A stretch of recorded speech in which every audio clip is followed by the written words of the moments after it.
कल्प म्हणजे बुद्ध म्हणतात की 1,00,000 कल्प किती होते. एक उपासक बुद्धाकडे आला, बुद्धाला वंदन केलं आणि बुद्धाला म्हणाला, "म्हणते भगवान, तुम्ही दरवेळेस नेहमी प्रवचनामध्ये कल्पाचं उदाहरण देता. पण म्हणते भगवान, हे कल्प किती दीर्घ असते, किती दिवस असतात, किती वर्ष असतात, आहे की नाही, हे सांगा." तेव्हा मग बुद्ध म्हणतात, उपासक, जे कल्प आहे या कल्पाची गिनती करू शकत नाही, पण त्याचं उदाहरण देता येते. तो उपासक म्हणतो, ठीक आहे म्हणते भगवान, उदाहरण देऊन सांगा. तेव्हा मग बुद्ध एका कल्पाचं उदाहरण असं देतात की बुद्ध म्हणतात, समुद्रामधली जितकीही रेती आहे, वाळू, एक व्यक्ती त्या वाळूमधला एक दाणा एका वर्षातून एकदा काढतो. तर उपासक असं करत करत ती पूर्ण वाळू कधी संपेल, रेती कधी संपेल, घेतली आहे.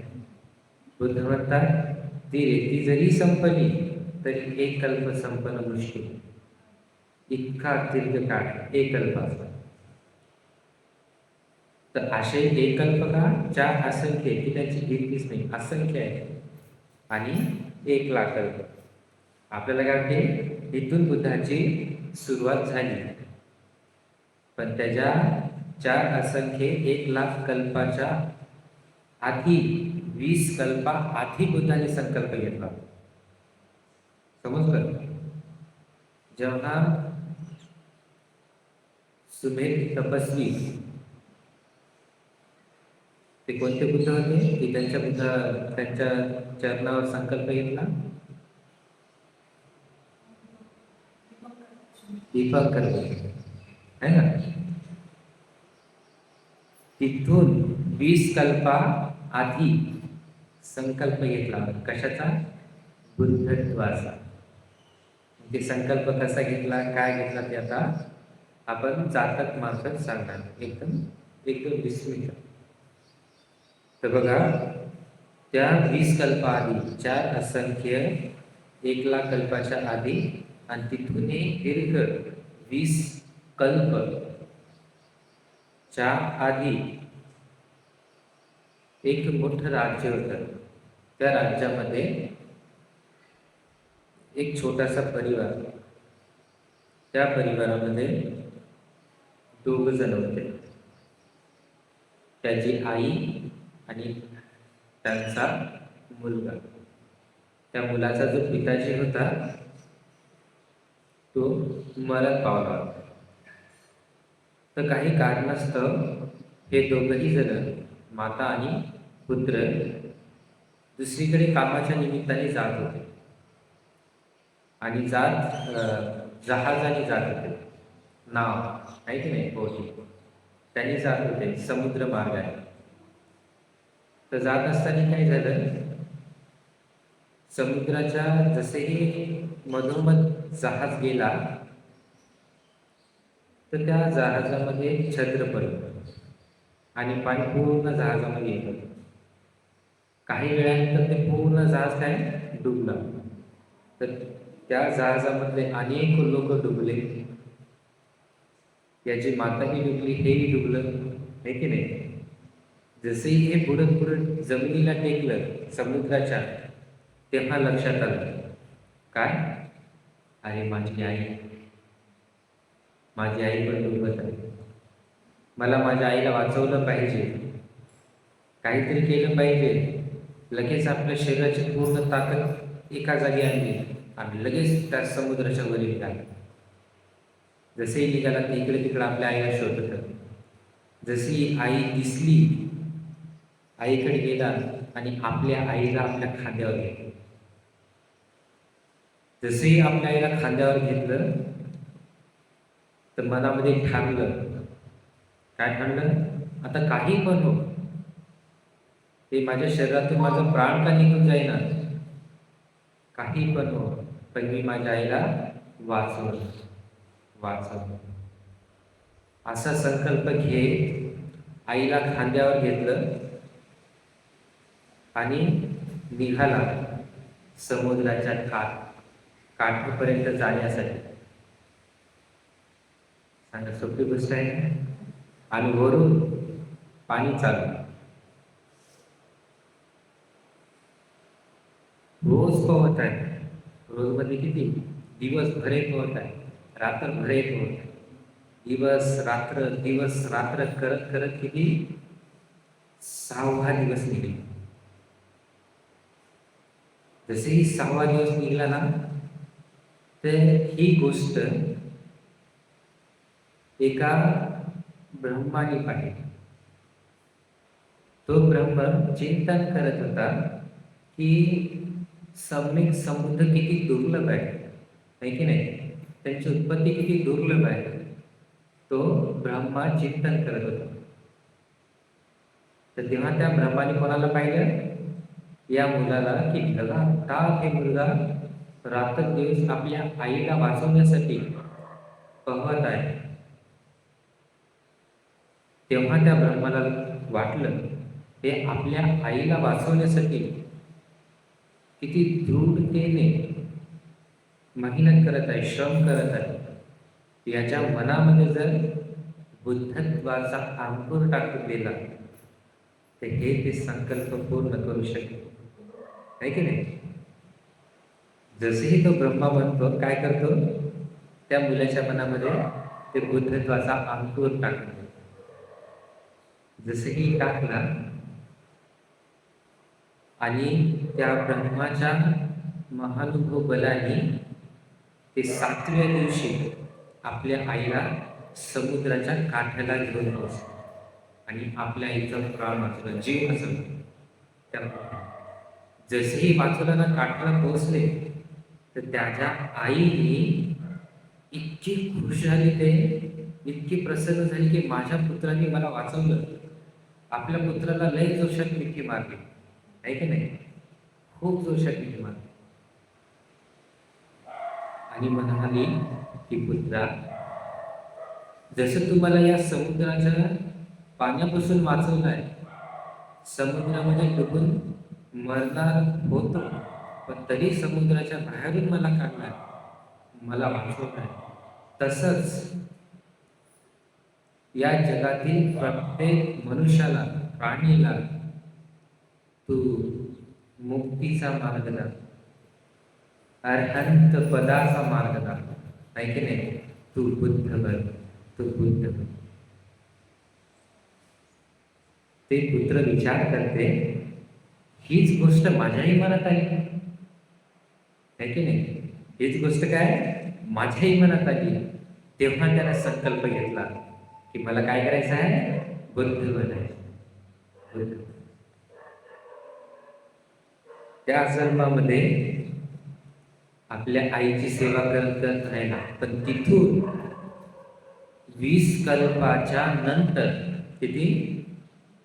20 कल्पाच्या नंतर, बघा एक कल्प किती दीर्घ आहे, तशी किती? 20 कल्पानंतर दीपंकर नावाचा जो कालखंड, दीपंकर बुद्धांचा कालखंड जो होता, त्या कालखंडामध्ये एक सुंदर श्रीमंत घरामध्ये त्यांनी जन्म घेतला. त्या मुलाने तिथं जन्म घेऊन चांगलं तिने राहू लागला, पण त्याला गृहस्थामध्ये मन लागायचं नाही. म्हणून त्यांनी ते सगळ्या गोष्टी त्यागल्या आणि संन्याशी बनला. जसेही संन्याशी बनला, जे काही धन वगैरे, जे काही आपली प्रॉपर्टी होती, ते प्रॉपर्टी दान करून टाकली आणि संन्याशी बनला आणि चांगल्या त्याने ध्यान साधना वगैरे करू लागला. तर त्यामुळे ध्यान साधना करत करत त्याला रिद्धिबल प्राप्त झालं, आहे की नाही? तर तो आकाश मार्गाने जायचा, इकडे कोणीकडे जायचं असलं तर, आहे की नाही? दुसरी गोष्ट की जे बुद्ध होते, एका नगरामध्ये जात होते. दीपंकर बुद्धासोबत बाकी भिक्खू संघ.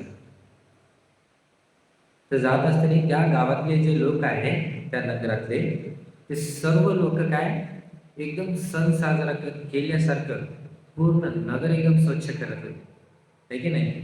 एकदम सजवल्यासारखं आधी पूर्ण नगर स्वच्छ करत होते. ज्या रस्त्याने बुद्ध येणार आहे, पूजनीय भिक्खू संघ येणार आहे, ते पूर्ण रस्ता एकदम साफसूफ करत होते, है की नाही. तर हे जो तपस्वी आहे सुमेध, याला लक्षात आलं आकाश मार्गाने जात होता. हे पाहते या नगरामध्ये सर्व लोक काम करत आहे, कशाची तरी तयारी करत आहे, नेमकं झालं काय. तो सुमेध तपस्वी खाली उतरतो, सर्वांना विचारतो की तुम्ही एवढी तयारी कोणासाठी करत आहात, कशासाठी करत. तर तेव्हा सर्व लोक सांगतात की तपस्वी, तुला माहित नाही का नगरामध्ये कोण येत आहे. ते म्हणते नाही, दीपंकर बुद्ध येत आहे, पूजनीय भिक्खू संघ येत आहे. ते त्यांच्या स्वागतासाठी हे पूर्ण रोड साफ करतात. ते असं आहे का, ते मलाही कोणतं काम द्या थोडस, मी करतो, आहे की नाही. तेव्हा मग ते सर्वजण लोक काय म्हणतात, अरे हे रिद्धिशाली माणूस आहे की नाही, चमत्कारी माणूस आहे, याला साधं सुद्धा काम दिलं तर चुटकीमध्ये करायचं काय, म्हणून याला थोडस अवघड काम दिलं. मग त्याला सांगते की बघ, तू नाही का ते जे जास्त खड्डे वगैरे आहेत ते खड्डे बुज चिखलाचे. तर तेव्हा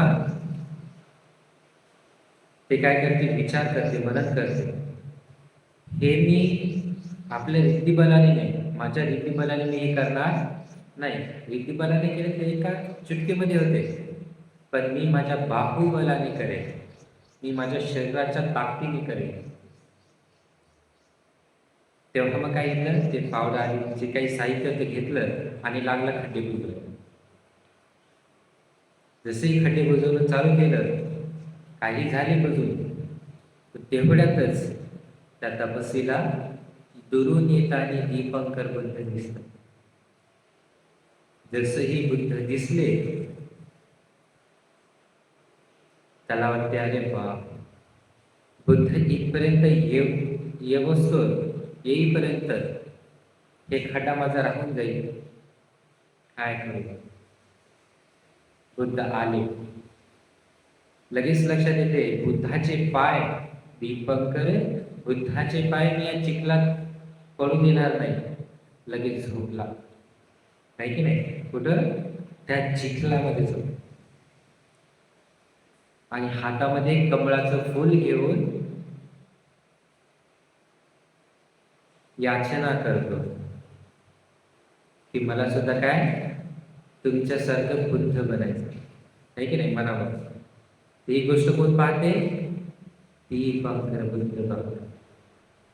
जसे बुद्धाने पाहिलं ते व्यक्ती चिखलामध्ये झोपलाय, बुद्धाचा पाय चिखलात पडू नये म्हणून, आणि मनामध्ये संकल्प घेतलाय की मला सुद्धा बुद्ध बनायचं. बुद्धत्वाचा संकल्प घेऊन या चिखलामध्ये झोपला येईल ते तपस्वी, हे सुमेध तपस्वी. तेव्हा दीपंकर बुद्ध त्याचं भविष्य बघतो की हे जो संकल्प घेतला आहे या तपस्वीने, हे संकल्प पूर्ण होणार आहे की नाही, पूर्ण होईल का. तेव्हा ते दीपंकर बुद्ध बघतात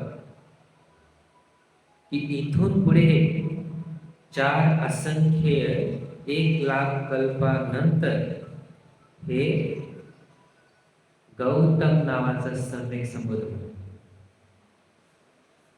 समजलं, त्याचा अग्रसेवक आनंद बनते राहणार, आहे की नाही.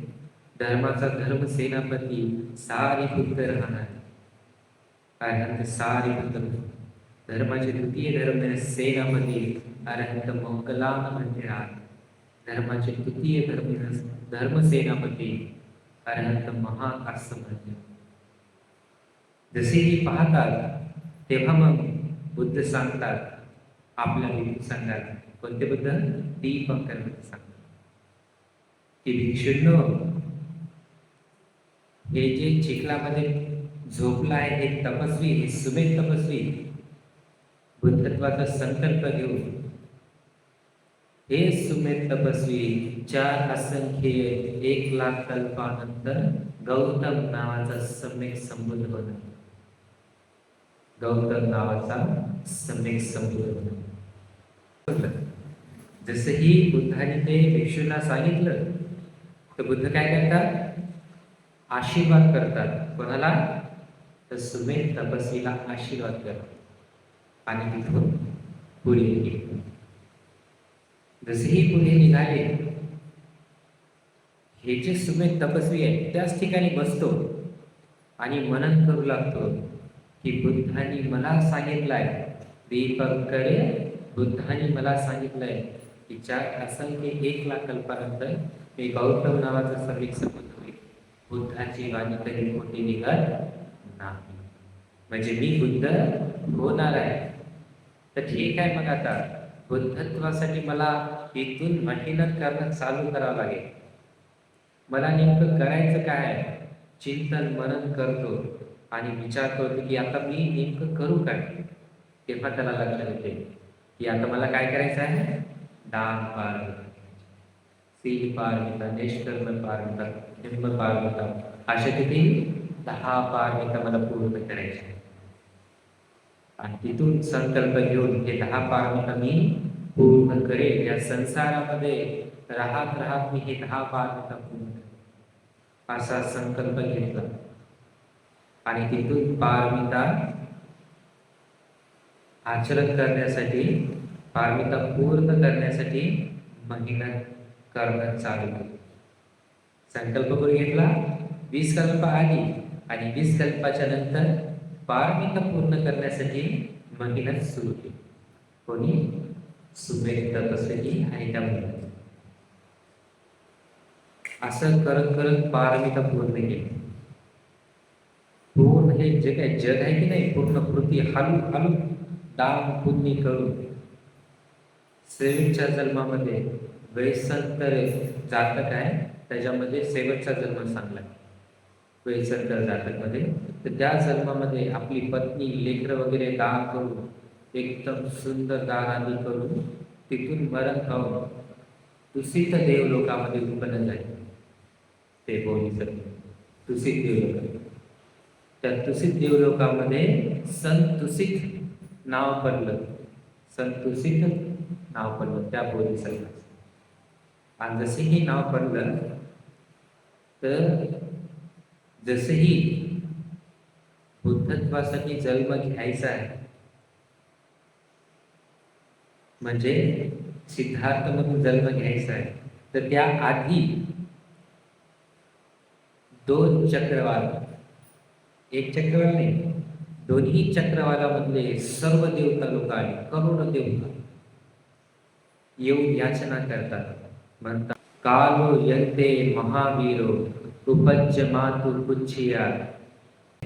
ते महावीर, जन्म घेण्याचा वेळ झाला आहे. उपज्य मातु पुच्छिया, आईच्या गर्भामध्ये जन्म घेण्याचा वेळ आला आहे. आईच्या गर्भामध्ये जन्म घेण्याचा वेळ आला. जन्म घेऊन लोकांना मुक्तीचा मार्ग दाखवण्याचा वेळ आला. अनंत पदाचा मार्ग दाखवण्याचा वेळ आला. ते महावीर, तुम्ही जन्म. असं जसेही लाखो देवता याचना करतात, तर लगेच तो संतुसित बोधिसत्व आहे, तर लगेच काही गडबडी घेत नाही जन्म. काय करतात? पहिले 5 गोष्टी बघतात. हे कालखंड योग्य आहे का? मी जन्म घेण्यासाठी मुक्तीच्या मार्गावर जाणारे लोक आहेत का? अनंत पद प्राप्त करण्यायोग्य आहेत का? तेव्हा बुद्ध बघतात, ते बोधिसत्व बघतात की होय, हे वेळ योग्य आहे जन्म घेण्यासाठी. दुसरी गोष्ट बघतात, मी कोणत्या द्वीपमध्ये जन्म घेतला पाहिजे. मग द्वीप कोणतं? जम्बूद्वीप, म्हणजे भारत, आहे की नाही. या भारतमध्ये माझा देश कोणता राहणार, ज्या देशामध्ये मला जन्म घ्यायचा. मग ते देश कोणता? मध्य देश. मध्य देश म्हणजे मध्य प्रदेश होत नाही. मध्य देश म्हणजे काय? ज्या देशामध्ये बिहार, उत्तर प्रदेश, मध्य प्रदेश, नेपाळ हे बरेचसे राज्य मिळून एक मध्य देश बनायचे, मोठं राज्य. मग त्या राज्यामध्ये मला जन्म घ्यायचा. चौथी गोष्ट पाहता की मी कोणत्या कुळामध्ये जन्म घेऊ, कोणत्या जातीमध्ये जन्म घेऊ. बुद्ध लोक कोणत्या? दोनच जातीमध्ये जन्म घेतात. पहिली जात ब्राह्मण, दुसरी जात क्षत्रिय. या दोन जातीमध्ये बुद्ध लोक जन्म घेतात, कारण की ही जात सर्वश्रेष्ठ मानलं जायची तेव्हा. आणि जन्म कोणाच्या पोटी घ्यायचा आहे मला, माझी आई कोण राहणार, ती माझी आई कोण राहणार आहे की तिच्या पोटी मी जन्म घेऊ, ते बघतात, आहे की नाही. तर बघितल्याच्या नंतर कोण दिसते? माता महामाया. मला या महामाया माताच्या पोटी जन्म घ्यायचा. हे सगळी पाचही गोष्ट बघून काय करतात? एक सुंदर घटना घडते. ती सुंदर घटना म्हणजे काय? माता माया छान प्रकारे पुण्य आदी करून, उपसद ग्रहण करून, अनेक लोकांना दान आदी देऊन उपसद ग्रहण करून संध्याकाळी आराम करत झोपली होती. तर तेव्हा माता महामायाला एक स्वप्न पडलं. तर ते स्वप्न कसं दिसते त्यांना? पण ते आहे रिॲलिटी आहे खरं, पण त्याला काय सगळं स्वप्नामध्ये दिसते. काय दिसते? चातुर महाराजिक देवता. चातुर महाराजिक देवता लोक आहेत. ते देवता, चार देवता काय करतात? जे पलंग आहे माता महामायाचे, ज्याच्यावर ते आराम करत आहे, चारही देवता चारही कोणत्याला असं पलंग धरतात आणि का पर्वतावर नेतात, त्या पर्वताच्या टोकावर नेतात. जे त्या देवतांची पत्नी आहे, दिव्य पत्नी, अप्सरा असतात, ते सर्व पत्नी काय करतात? तिला एक सुंदर तलावामध्ये स्नान आंघोळ घालतात आणि एकदम दिव्य वस्त्र, दिव्य सुगंध सारखे एकदम सजवतात माता महामाया. आणि जसेही सजवलं त्यानंतर लगेच एक बोधिसत्व, संतुसित बोधिसत्व, एक सफेद हत्तीचा जो बाळ आहे, म्हणजे छोटा हाती, नाही की नाही, त्या रूपामध्ये आपल्या सूरमध्ये कमळ घेऊन लगेच त्या माता महामायापाशी आणि काय म्हणतो की मी तुमच्या पोटी जन्म घेऊ का, विचारतो पहिले. म्हणजे डकणी पोटामध्ये प्रवेश करतो आणि काय म्हणते? गर्भधारण, म्हणजे ते दिवस आषाढी हो. जसे ही गर्भधारणा झाली की लगेच माता महामाया स्वप्नातून जागी होती. तर लगेच लक्षात येते काय झालं काय नाही, हे की नाही. तर लगेच मग माता महामाया काय करते? राजा शुद्धोधनाला सांगते. आणि एक विशेष गोष्ट माहित आहे, ती विशेष गोष्ट म्हणजे जसही सिद्धार्थाने गर्भ मध्ये प्रवेश केला तेव्हाच चार देवता त्या मातेच्या आणि त्या पुत्राच्या सुरक्षेसाठी सोबतच राहतात. 4 देवता, त्यांना चातुर महाराज देवता म्हटले जातात. त्या मातेच्या सुरक्षेसाठी. आणि सुरक्षा कशी असते माहिती आहे का? त्या क्षणामध्ये जेव्हा ते गर्भामध्ये दिसत आहे ना, सिद्धार्थ असते, त्या क्षणामध्ये कोणी त्या माता महामायाला वाईट नजरेने जरी पाहिलं ना, तर ते चातुर महाराज देवतामध्ये ते देवता आपल्या गदाने त्या डोक्याची 7 तुकडेच करतात. अशी रक्षा असते. आणि एवढंच नाही, तर ते गर्भामध्ये आला तेव्हापासून ते 10 महिने होईपर्यंत त्या मातेला कोणताही रोग होत नाही. कोणताच रोग होत नाही. कोणतीही दुःख नाही, काहीच नाही. एकदम सुखी, एकदम प्रसन्न. आणि ती माता ऑटोमॅटिकली सिलवान नसेल तर ऑटोमॅटिकली सिलवान बनते. समजलं? सिलवान आहे की नाही? आणि कोणत्याही प्रकारे रोग होत नाही, एकदम सुखी. काऊन माहिती आहे का? गर्भामध्ये जे पुण्यवान व्यक्ती आहे त्याच्या बलाने, महापुण्य, एकदम सुंदर. तर लगेच असं करत करत, पण याच्यामध्ये काय असते माहिती आहे का? एक अलग गोष्ट असते जे नॅचरली नाही. ती गोष्ट म्हणजे काय? ते गर्भामध्ये जे सिद्धार्थ असते की नाही, ते बाळ आणि माता महामाया हे दोघं चर्चा करतात. गर्भामध्ये असताना बोलतात ती कोणी त्याला, फक्त ते बोलणं कोणाला समजते? त्या पुत्राला आणि माता महामाया या दोघांनाच आहे. बाकी कोणी समजू शकत नाही. हे दोघं जण बोलतात एकमेकाला छान प्रकारे. गर्भामधून ते बाळ आश्चर्य आहे की नाही? अद्भुत विस्मित असतात ते पुण्यवान लोक की त्यांच्यासोबत अशी घटना. समजलं? म्हणून ते महापुण्यवान लोक असतात की त्यांच्यासोबतच असं घडते. हे झाल्याच्या नंतर असं करत करत 10वा महिना आला. जसंही 10वा महिना आला, तर माता महामायाला असं वाटते की आता मला माझ्या माहेराला गेलं पाहिजे. माझ्या घरी राजा शुद्धोधनाला सांगते की महाराज, मला घरी जायचं आहे, माहेराला जायचं आहे की नाही? तर राजा शुद्धोधन तशी पूर्ण व्यवस्था करते. रथ आधी सगळ्या गोष्टी तयार करते. सगळ्या गोष्टी तयार केल्याच्या नंतर जसंही पूर्ण तयारी वगैरे झाली माहेराला जायची, तर रथामध्ये माता महामाया बसते आणि घराच्या दिशेने जाते. जसेही निघाले तर रस्त्यामध्ये एक लुंबिनी वन होतं. ते माता महामायाला लय सुंदर वाटलं. असं त्यांना वाटलं की आता संध्याकाळ आधी झाली आहे, इथेशी थोडंसं थांबा.